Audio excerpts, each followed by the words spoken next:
15 अगस्त देश की आजादी का दिन और इसी दिन उत्तराखंड के अग्निवीरों को लेकर सरकार बड़ा ऐलान कर सकती है। नमस्कार, मैं हूं रश्मि और आप देख रहे हैं स्टेट मिरर। 4 साल तक देश की सरहद की हिफाजत और उसके बाद क्या, यही सवाल अब उत्तराखंड के उन अग्निवीरों के सामने है जो आने वाले समय में सेना से अपनी 4 साल की सेवा पूरी करके बाहर निकलेंगे।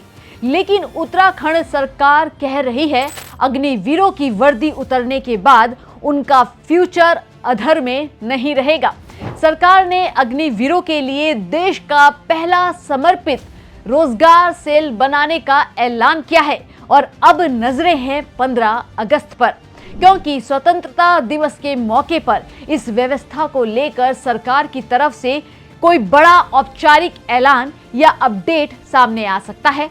तो आखिर इस रोजगार सेल में क्या होगा? अग्निवीरों को सरकारी नौकरी में कितना फायदा मिलेगा? क्या 10% आरक्षण सिर्फ कागज पर है या इसका फायदा भर्ती में मिलेगा? और सबसे बड़ा सवाल, 4 साल की सेवा के बाद अग्निवीरों का नेक्स्ट लेवल क्या होगा?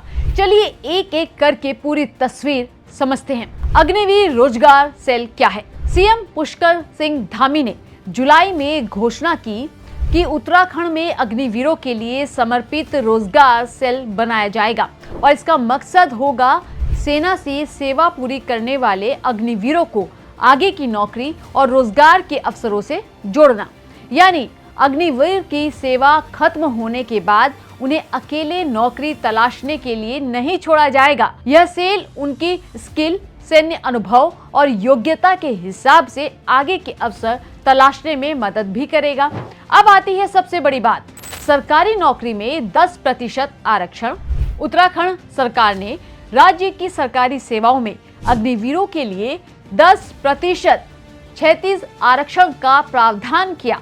यानी कि भर्ती प्रक्रिया में अग्निवीरों के लिए एक अलग अवसर सुनिश्चित करने की व्यवस्था की गई है। पुलिस, वन विभाग, आपदा प्रबंधन समेत कई सरकारी सेवाओं में इसका फायदा मिलने की बात कही गई है।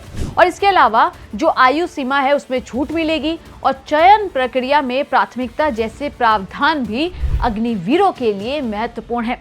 मतलब जिस युवा ने 4 साल सेना में अनुशासन, ट्रेनिंग और ऑपरेशनल अनुभव हासिल किया है, उसी अनुभव को आगे सरकारी सेवा में इस्तेमाल करने का रास्ता बनाया जा रहा है। लेकिन सरकार का प्लान सिर्फ सरकारी नौकरी तक सीमित नहीं है।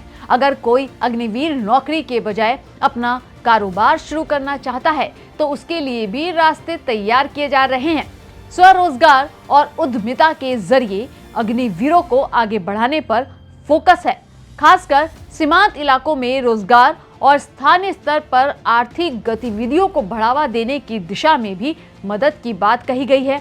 यानी कि अग्निवीर के सामने सिर्फ एक रास्ता नहीं होगा, सरकारी नौकरी, प्राइवेट रोजगार या फिर अपना कारोबार, होम स्टे से कमाई का मौका भी मिलेगा। उत्तराखंड में पर्यटन एक बड़ा रोजगार सेक्टर है, इसीलिए सरकार ने पूर्व सैनिकों और अग्निवीरों को होम स्टे योजना के जरिए भी जोड़ने की बात कही।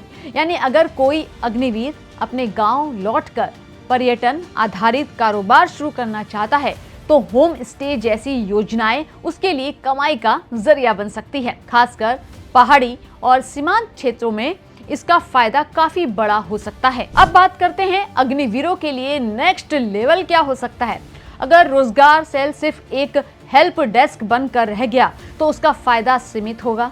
लेकिन अगर सरकार इसे एक पूरी रोजगार व्यवस्था में बदलती है, जहां अग्निवीरों का डेटा तैयार हो और उनकी स्किल की मैपिंग हो सके, सरकारी विभागों में खाली पदों की जानकारी मिलती रहे, प्राइवेट कंपनियों से सीधे प्लेसमेंट कराया जाए और स्वरोजगार के लिए लोन, ट्रेनिंग और मार्केटिंग तक मदद मिले, तो ये मॉडल दूसरे राज्यों के लिए भी मिसाल बन सकता है।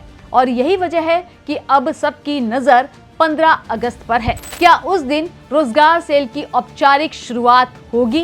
क्या कोई नया पोर्टल या हेल्पलाइन आएगी सामने? क्या अग्निवीरों के लिए अतिरिक्त रोजगार या स्वरोजगार पैकेज की घोषणा होगी? या सरकार मौजूदा 10% आरक्षण और रोजगार व्यवस्था को लेकर कोई नया रोड मैप सामने रखेगी? इन सवालों का जवाब 15 अगस्त के आसपास सामने आ सकता है। लेकिन एक बात साफ है, अग्निवीरों की कहानी सिर्फ 4 साल की सैन्य सेवा तक सीमित नहीं होनी चाहिए। देश की सेवा के बाद सम्मानजनक रोजगार और मजबूत भविष्य भी उतना ही जरूरी है और उत्तराखंड सरकार का अग्निवीर रोजगार सेल इसी दिशा में एक बड़ा कदम बन सकता है।